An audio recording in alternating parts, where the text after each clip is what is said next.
ये अजपा जप सब कोई कर सकता है, पर इसमें ये नियम है, वाणी से सत्य बोलना। अजपा जाप उसी का चलेगा, सत्य बोलने वाले का। ये जब उतरे हैं भगवत मार्ग में तो झूठ काहे को बोले भाई, काहे को झूठ बोले। लेकिन झूठ का तो ऐसा राज्य हो चुका है जबान पे, मतलब समझे में नहीं आता कि हम झूठ बोल रहे। और झूठ में कलयुग का वास है, असत्य, इसमें कलयुग का वास है। इसीलिए प्रायः सबकी वाणी से झूठ निकलता है।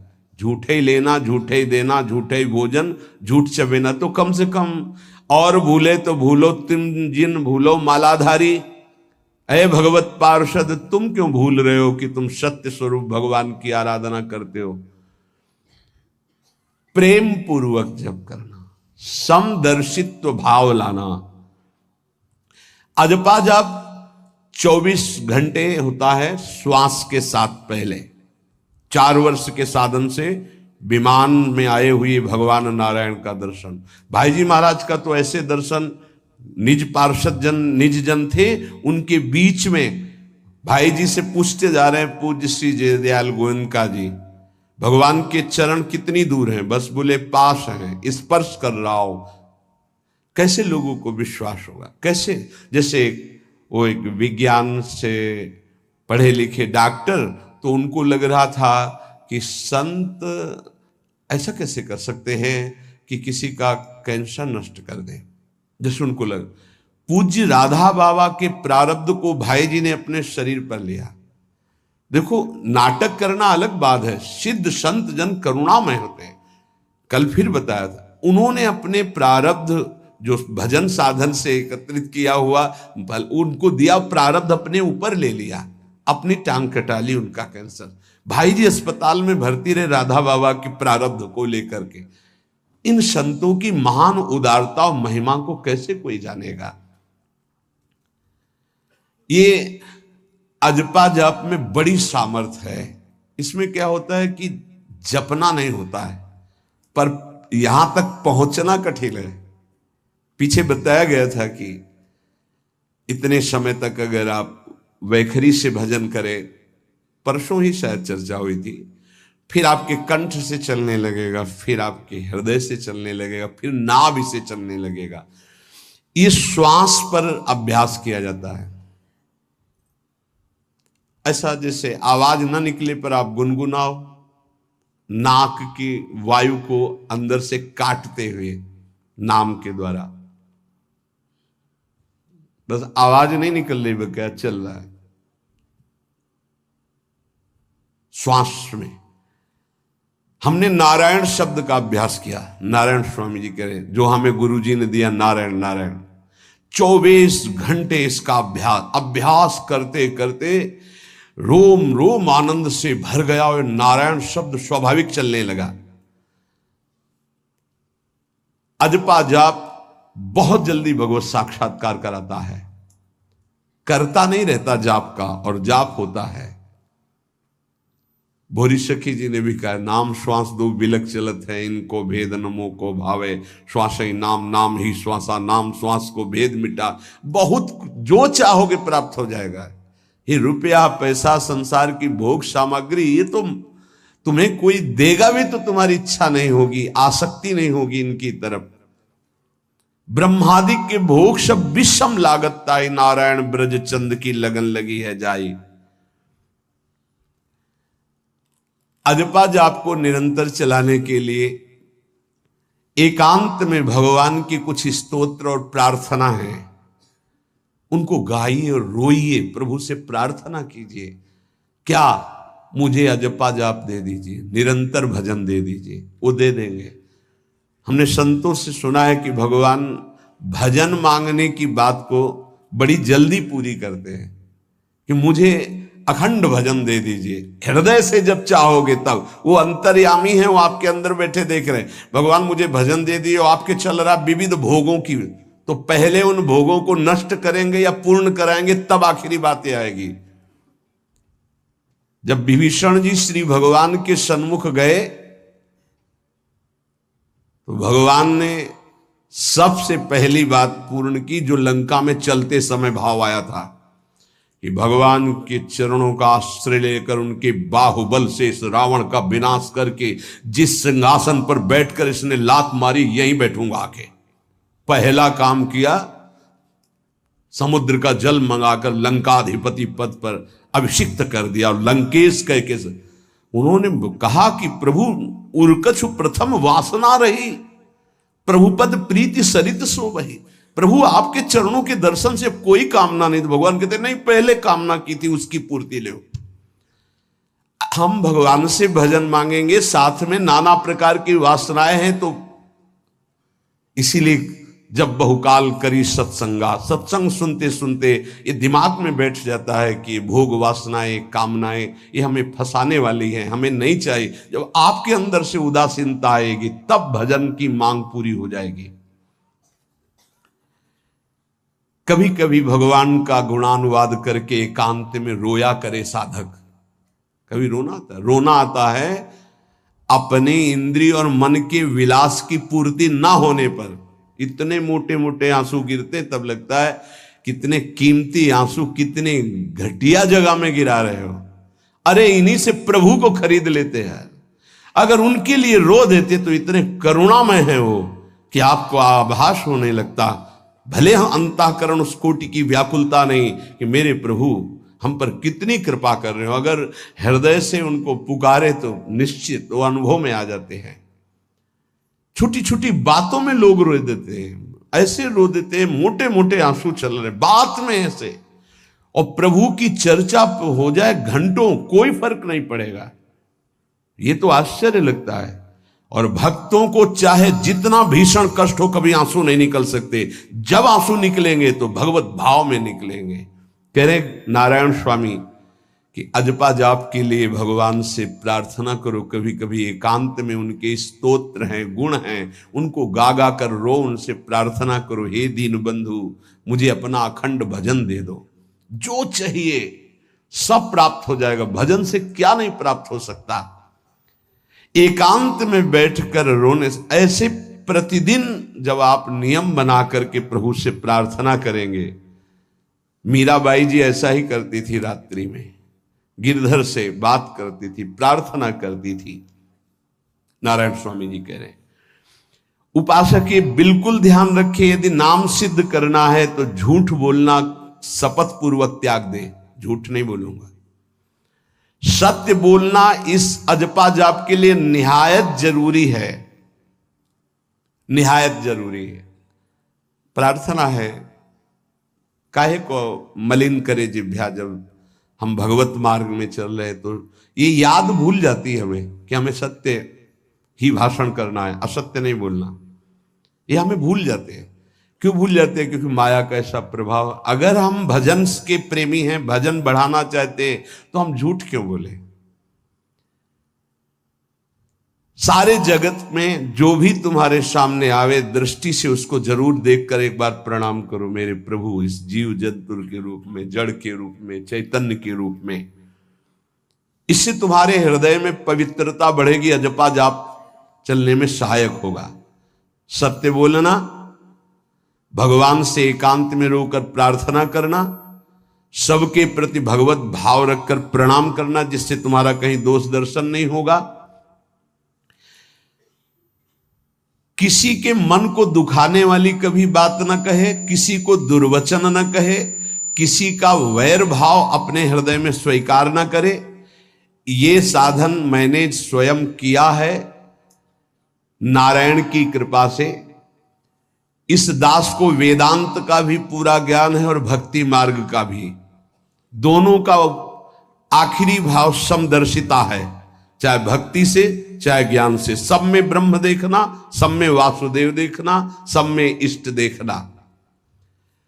भक्ति विषय में भजन और ज्ञान विषय में नारायण, ये दोनों बात भक्त में होनी चाहिए। भक्ति का प्रथम और अंतिम विश्राम भजन, हर समय भजन चलना। और आंतरिक ज्ञान का विषय सब में हमारे इष्ट देव। ये दो बातें जरूर होनी चाहिए परिपक्व भजनानंदी होने के लिए।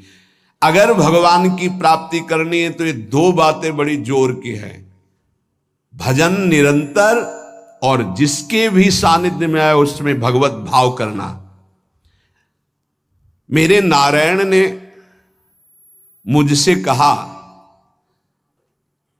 वो फरमाया कि उनके पीछे पीछे मैं चलता हूं जो मेरे ऐसे भजन करने वाले भक्त होते हैं। और श्री कृष्णचंद्र जी ने दयालुता में भागवत में कहा, अनुब्रजाम में हम नित्यम पुयत्यं गुरेण भी।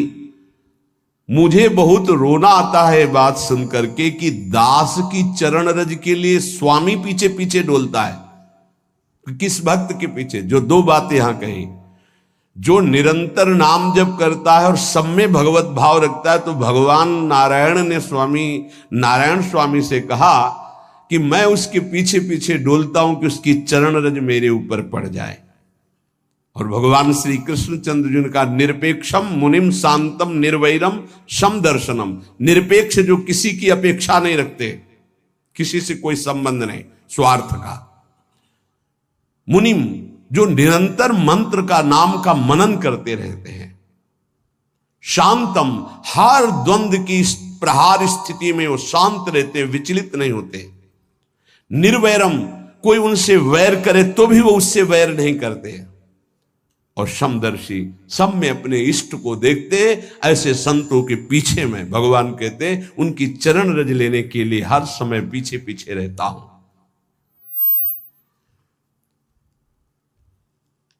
अहिंसा परमो धर्मा शास्त्रों में वर्णन किया गया है। इसलिए किसी भी जीव को कष्ट नहीं पहुंचाना है। गर्दन झुका करके रास्ते में चलना सीखो कि नीचे कोई जीव तो नहीं दब रहा हमारे पैर से। शरीर को सावधानी पूर्वक, किसी को दुख न पहुंच जाए मेरे शरीर से। वाणी को संभाल कर, किसी के हृदय में बाघ बाण ना लग जाए, वाणी का बाण ना लग जाए। बाहर का प्रहार तो सहा जाता है, लेकिन जब हृदय में शब्द चुभता है वचनों का, ये बाण खरकता रहता है। किसी भी जीव को कभी मारना नहीं, वो तुम्हें नुकसान नहीं पहुंचाएगा।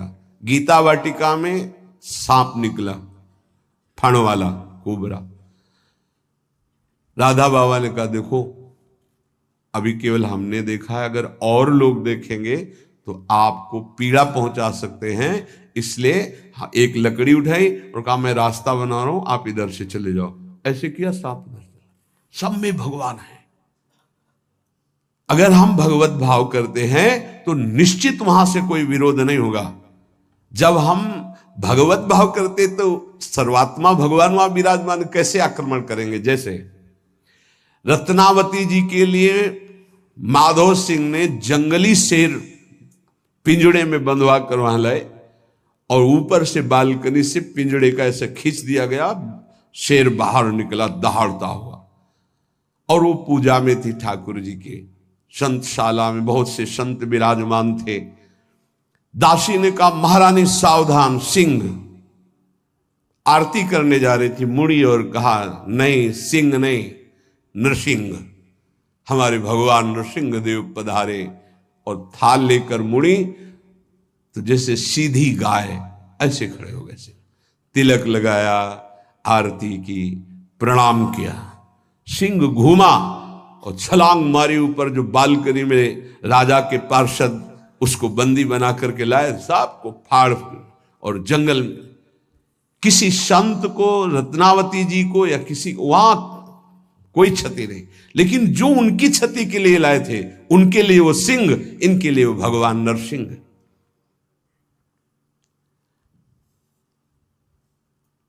यथा योग्य दूसरे की सहायता करना, ये अपने भजन को बढ़ाने के लिए अत्यंत आवश्यक है। नारायण स्वामी जी कहते हैं, साधु क्या सहायता करेगा? मान लो जो अकिंचन है वो क्या सहायता करेगा? तो विद्या दान सबसे बड़ा दान है। तुमने जो शास्त्रों में स्वाध्याय किया है, जो अनुभव किया है, वो दूसरों को दो। जो अधिकारी है, जो दैन्य है, जो सुनना चाहता है, उसे जरूर सुनाना चाहिए। जो विद्या का दान करता है भगवान का भजन बहुत सहजता से होने लगता है दूसरे को भजन में लगाने की बात। इसीलिए जैसे आप गृहस्थ में हैं तो आप अपने परिवार के छोटे बच्चे बड़े सब 5 मिनट आप राधा राधा कहिए, आप 10 मिनट भजन कीजिए, आप स्वयं कीर्तन कीजिए, पूरे परिवार को सुनने को मिले, बहुत लाभ मिलता है। सब अगर नगर कीर्तन करें तो लाखों लोगों के पाप नष्ट हो जाए, आपको बहुत जल्दी भगवत प्राप्ति हो जाए। ये साधन होते थे। अब क्या हो गया कि इतनी भजन के प्रति लघु बुद्धि हो गई कि शर्म लगेगी कि हम पूरे गांव में कैसे कीर्तन करें। जो शर्म लगने वाली बातें उनमें शर्म नहीं, नाम जप में शर्म लगेगी कि हम 10 लोग मिलकर नगर कीर्तन करें। पहले ऐसा था, प्रातः 4 बजे गांव के 10-20 लोग बड़े बूढ़े मंजीरा लेकर ढोलक लेकर के आसपास गांव में फेरी देते थे, जिसे प्रभात फेरी कहते थे, और वो नाम कीर्तन करते हुए कितनी सुंदर प्रथाएं थी। शाम के समय रामायण या भागवत की कथाएं कोई जो पढ़ा लिखा है वो सुना रहा है, 10-20-50 ऐसे आसपास के घरों के लोग बैठकर भगवान की चर्चा सुन रहे हैं। ये जरूर करना चाहिए, जो भजन के लिए बहुत उत्साह बढ़ता है। ध्यान करते समय, भजन करते समय मन तुम्हें घुमा घुमा कर माया में फंसाएगा। नारायण स्वामी का अनुभव, तुम्हें उसको घुमा घुमा के भजन में लाना है, ये युद्ध करना है। मन ने जो मांगा वही हम देने के लिए तैयार हो जाते हैं। ध्रुवदास जी कहते हैं, मन अब तक तूने जो कहा मैंने किया, मैं जो कहता हूं तुम्हें करना पड़ेगा। थोड़ा तो हिम्मत लाओ मन से लड़ने के लिए, और किसी से लड़ने की जरूरत नहीं। मन को जीत गए तो सच्चे गुरु बन जाओगे। मन को जिसने चेला बना लिया वही सच्चा गुरु नहीं। मन के सब चेला हैं, कोई बिरला ऐसा है जो मन को अपने शिष्य बना ले। बहुत ध्यान दीजिए, लाखों बार प्रश्न आते हैं ये। मन जब तुम भजन में बैठोगे तो घुमा घुमा कर माया में मारेगा, आपको वहीं गिराएगा। तुमको ये करना है कि उसे घुमा घुमा कर नाम में लाना है। चल राधा राधा राधा, तेरी एक बात नहीं सुनेंगे। इस साधन के करने से मन की शक्ति जो विषय भोगों में फंसाने वाली है वो कम हो जाती है। ध्यान दीजिए, बड़े अनुभवी महात्मा है नारायण स्वामी। बार बार जब आप अपने मन को संसार की तरफ जाते हुए से घसीट कर नाम में लाएंगे तो कमजोर पड़ जाएगा और वो तुम्हारे अधीन होने लगेगा। मन जिसने अधीन कर लिया वो साक्षात भगवत स्वरूप हो जाता है।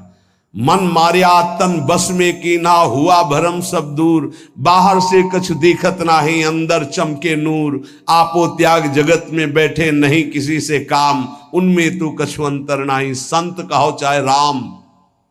वो भगवान का स्वरूप हो जाते हैं। मन की प्रत्येक स्फुरणा पर ध्यान रहे, वो तुम्हें संसार की तरफ घुमा घुमा कर मारेगा, तुम्हें घुमा के नाम में लाना है। ये साधन तुम्हें अजपा जाप में स्थित करेगा। मन रूपी दर्पण को साफ करना है। जो जो वासना आवे उस वासना को नहीं भोगना है, इससे मन रूपी दर्पण साफ हो जाएगा। जैसे जैसे तुम वासनाओं को भोगते हो वैसे वैसे मन के ऊपर परत चढ़ती चली जाती है मल की, और जैसे जैसे तुम वासनाओं को नहीं भोगते हो तो मन निर्वासनिक होता जाता है। भोगने से सुख नहीं मिलेगा, ना भोगने से सुख मिलेगा। भोगने से शांति नहीं मिलेगी, ना भोगने से शांति मिलेगी। त्यागात शांतिरंतरम। अब बहुत बुरा बैठ गया है ये हमारे हृदय में कि हमारे मन में जो आए वो भोग मिल जाए, हम सुखी। बड़ी कृपा। बोले जब से भजन शुरू किया बड़ा चमत्कार, जो चाहते हो जाता है। दुर्भाग्य, ये कोई सौभाग्य है? जो मन चाहे वो पूर्ण हो जाए सौभाग्य नहीं है। फिर वो तुमको अधीन करके जो तुम नहीं चाहोगे वो भी करवा लेगा। सौभाग्य है कि मन जो चाहता है वो हम नहीं करते। जो शास्त्र में लिखा है, गुरु आज्ञा, वही मन की बात मानते हैं। अभ्यास करते करते वासनाएं कम होने लगती, फिर वासनाएं नष्ट हो जाती, फिर स्फुरणा ही नहीं होती, अजपा जाप प्रारंभ हो जाता है। विक्षेप यही वासनाएं पहुंचा रही भजन में। भजन से जो महासुख मिलता है तुम्हें कैसे बताऊं, नारायण स्वामी कह रहे हैं। मन को वश में करने पर जो सुख मिलता है वो ब्रह्मा को भी सुख नहीं है। अब आप सोच लीजिए, मन के अधीन होने पर दुर्गति तो सब देख रहे हैं, लेकिन मन को वश में करने पर जो सुख है वो परमेष्ठी पद ब्रह्मा में भी नहीं है। इसीलिए भक्त कहता है न पारमेष्ठ्यम न महेंद्र धिष्णम, नहीं चाहिए देवराज इंद्र का पद या ब्रह्मा का पद। ऐसा सुख स्वयं मिल गया क्योंकि मन अधीन हो गया। इसलिए इस दास ने स्वामी नारायण की कृपा से इस मन को अधीन किया। नेत्रों से जलधारा बहने लगी और हर समय नारायण की छवि नेत्रों में बस गई और जिह्वा ने प्रबल रूप धारण कर लिया, नारायण नारायण नारायण नारायण। अभी जिह्वा प्रबल रूप, समोसा चटनी ये वो कैसे नाम मीठा लगे। राधा नाम सुधा रसम, पानी आया मुंह में? नहीं। राधा नाम सुधा रसम, पानी आया मुंह में? नहीं आया। वो अभी गरम गरम समोसा चटनी ये या अमुक चीज या अमुक, मुंह में पानी आ जाएगा क्योंकि हमारी जिह्वा का स्वाद बिगड़ गया। बोले हमारी जिह्वा प्रबल हो गई, किस बात में? रुकी नहीं रही, राधा राधा राधा राधा, जैसे राधा बाबा की। नारायण स्वामी जी कह रहे नारायण नारायण नारायण। हमने इसको कैसे वश में किया? बाजार में जाता, मिठाई की दुकान के सामने खड़े होता, जो सब चीज दिखाता और फिर कहता नारायण नारायण नारायण, कुछ नहीं मिलेगा। चलो फल की दुकान में जाता, जगह जगह इसको हर चीज दिखाया, कुछ नहीं दिया। ये हमको जलाया, वो हम नारायण नारायण के द्वारा इसको शांत किया। माया ने हर चीज मंगवाकर हमारे सामने रखी पर नहीं खाया। ध्यान दीजिए, महापुरुष अपने इसको लिखने के पहले उन्होंने लिखा है कि मैं कोई लेखक नहीं हूं, मैं उन साधकों के लिए जो भगवत साक्षात्कार करना चाहते हैं उनके लिए रात्रि में अपने प्रिय नारायण का भजन रोक करके कुछ बातें लिख रहा हूं। अगर इनको स्वीकार करोगे तो आपका भी अजपा जाप चलने लगेगा, आप भी भगवत साक्षात्कार कर लेंगे। जब हमने देखा कि बहुत सुंदर सुंदर भोजन बन करके हमारे सामने माया भेजने लगी, नारायण भेजने लगे, ऐसा नहीं कह रहे।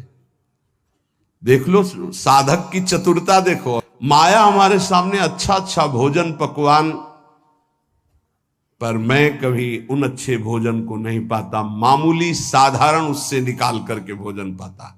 जितने सिद्ध हुए हैं उनकी रहनी यही है। मिठाई चरफरा स्वादिष्ट जवान पर ना रखने का नियम ले लिया, ये बड़ी बात है।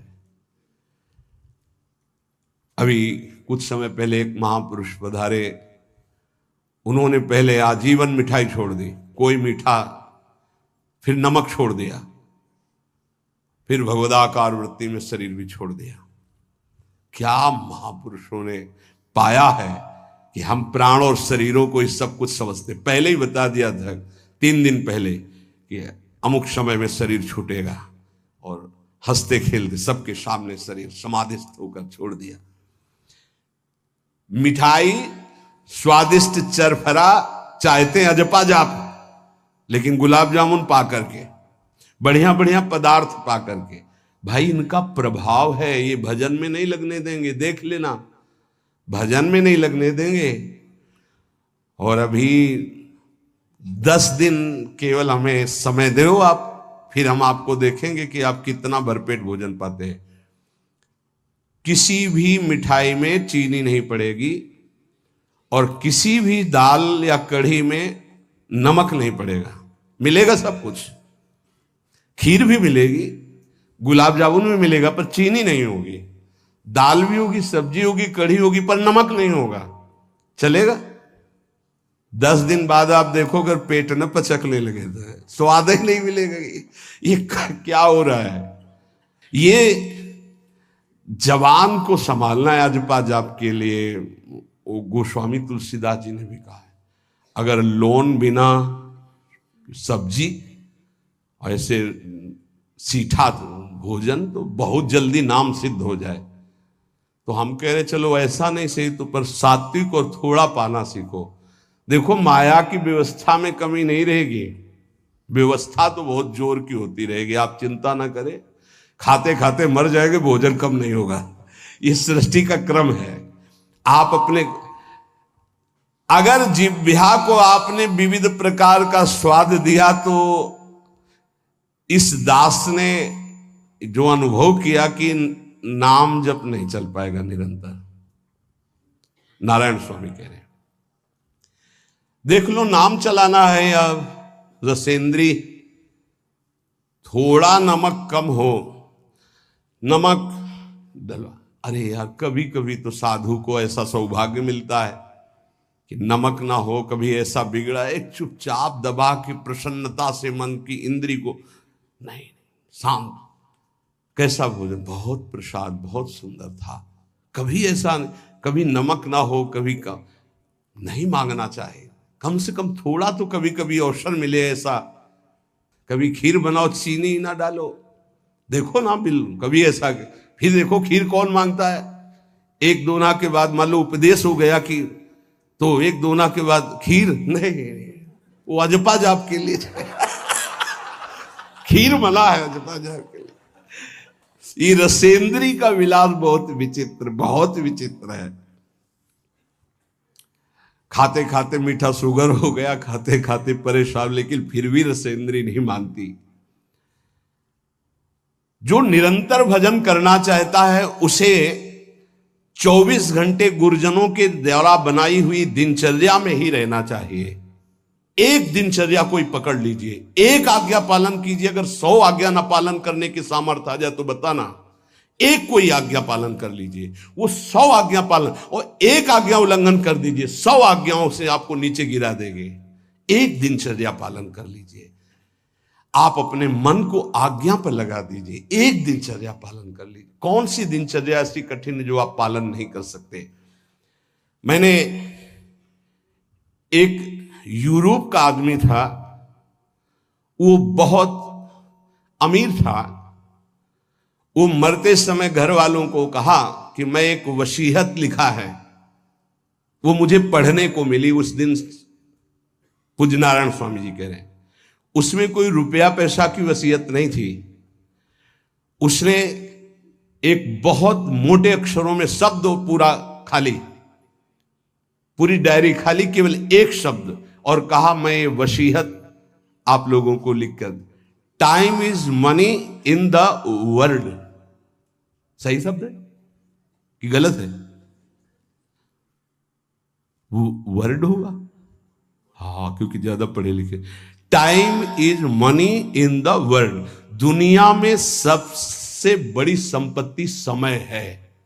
दुनिया में सबसे बड़ी संपत्ति समय है। जब से मैंने ये पढ़ा तो इस दास ने समय की सदैव कद्र की है, हर समय को सार्थक किया है। या निरर्थक करने में समय की सार्थकता समझ रहे हैं। निरर्थक सोना, निरर्थक बातें करना, बिना भजन के जो सेकंड गया व्यर्थ गया। बहुत सुंदर बात है। जिसने समय की कीमत पहचान ली वो सबसे बड़ा संपत्तिवान। Time is money in the world. संसार में समय ही सबसे बड़ी संपत्ति है। समय की सदुपयोग वृत्ति, राधा राधा राधा राधा, इसको पाबंदी में बांधिए, तुम्हारा लोक परलोक दोनों सुधर जाएगा। समय को एक, इस समय ये, इस समय ये, इस समय ये, इस समय ये। परसों जब इसी का सत्संग हुआ था तो ये हुआ था कि यदि आपने किसी को 5 बजे का समय दिया तो 5 मिनट पहले पहुंच जाइए। ये साधक का लक्षण होता है। अगर 3:30 बजे से वाणी पाठ होता है तो आपको यहां 3 सवा 3 बजे ही उपस्थित हो जाना चाहिए। आप सर्वांतर्यामी भगवान के द्वारा दिया हुआ दिव्य मानव देह और दिव्य सत्संग और इसको दिव्य बनाने का अवसर खो मत। नहीं, ये सोने के लिए नहीं, ये व्यर्थ के लिए नहीं, ये मुंह दिखी करने के लिए नहीं है, ये अंता से पालन करने के लिए है। जब से मैंने ये शब्द पढ़ा था, time is money in the world, तो अपने जीवन में कभी एक मिनट भी व्यर्थ नहीं खोने दिया, एक मिनट भी। देखो, यही लगन नींद पर विजय प्राप्त करवाती है। यही लगन कि मुझे समय बर्बाद नहीं करना, जितना अधिक से अधिक भजन। पता नहीं आज शाम हो कि ना हो, हम क्यों अपने इस दिव्य समय को नष्ट करें। पर लोग समय कटता नहीं है, इसलिए टेलीविजन और कई कई प्रकार की बहिर्मुख वृत्तियों को स्वीकार करते हैं कि समय काटना है। बोले समय नहीं कटता। और सही पूछो तो भगवान से मनाया जाता है कि नींद ना आवे, कभी ये रात्रि ना हो, इसके लिए कि मैं रात्रि हो गई तो 10 घंटे 8 घंटे सो रहा हूं। नहीं, रात दिन भजन, जाना है यहां से। पता नहीं आप लोगों के दिमाग में है कि नहीं है, हर समय बात है कि जाना है। कोई भी मिनट आखिरी हो सकता है, बिल्कुल चलो, जाना है। फिर किस बात के लिए उदास हो जाना, निराश हो जाना, क्योंकि ये पक्का पता मुझे जाना है। कहां जाना है? लाडली जी के पास जाना है, जिनके लिए तरस रहे हैं उनके पास जाना है। तो उसमें कोई भय है क्या कि जाना? जिनके लिए हम तरस रहे, तड़प रहे, उनके पास जाना है। जहां अनंत जन्मों से बिछुड़े वहां जाना है। कोई आश्चर्य की बात है, कोई दुख की बात है, कोई घटना की बात है?